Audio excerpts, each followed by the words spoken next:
Hey everyone, hope you're doing well. We're going to talk about ETFs. We're going to look at Binance, Bitcoin, Ethereum, Litecoin, and then we'll go into story time. So we got some information with the ETF proposal by the CBOE, and you might be saying, so what? We've seen a bunch of proposals. They keep getting rejected. Maybe this one will get rejected as well, but there's some things to talk about. First off, we're going to get a decision August 10th. That gives us a date to be looking towards.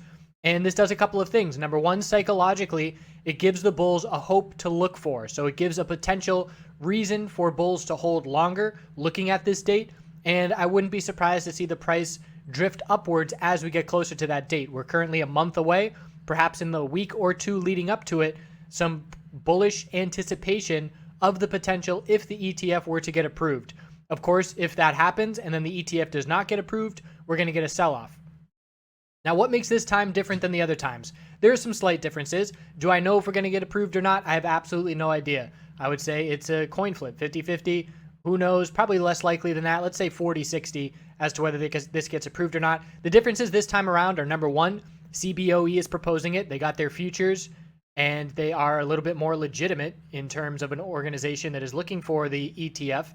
Number two, insurance. One of the things with the previous proposals that was a reason for them being rejected is that there was not insurance on the holdings of the ETF that would protect the holdings.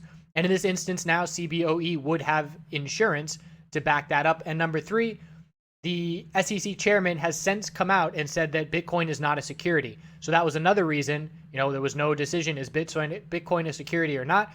We didn't have a firm answer. We have that firm answer now, and the fact that it's not a security increases the chances that it could be an ETF. So those are a few reasons that this could be different, but again, we'll have to wait and see. I'm not going to be holding my breath. This is the kind of scenario, though, that it would have a very bullish reaction for a couple reasons. Number one, to understand ETFs, it's not like futures. Futures, you are trading money and paper back and forth. It has nothing to do with Bitcoin in terms of touching the actual cryptocurrency. With an ETF, the asset manager has to be buying the underlying asset, which in this case would be Bitcoin, in order to match the shares. So in this particular proposal, it would not be for retail investors because one share of the ETF would cover 25 Bitcoin.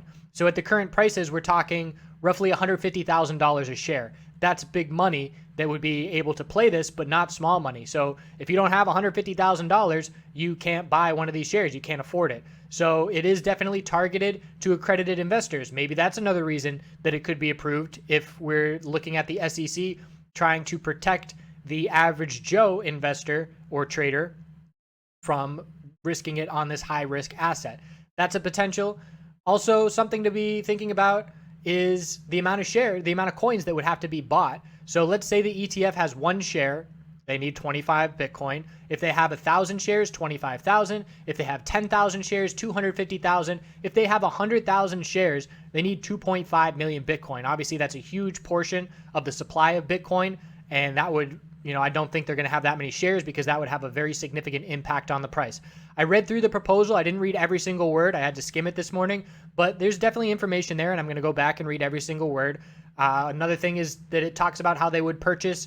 The majority of their purchases would be over the counter. And if they did have to make purchases on an exchange, it would be a USD-based exchange. And they listed them. They said Coinbase, Kraken, Gemini, and then a couple other of the smaller ones.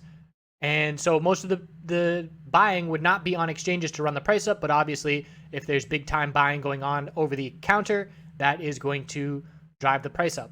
So the effect of the ETF approval would be, number one, instantly, a lot of people, including myself, are going to go all in and ride up the initial bull reaction. So that's the initial move of everybody trying to get in before the ETF actually starts buying and before the price accrues for that reason. So we're going to see an initial spike.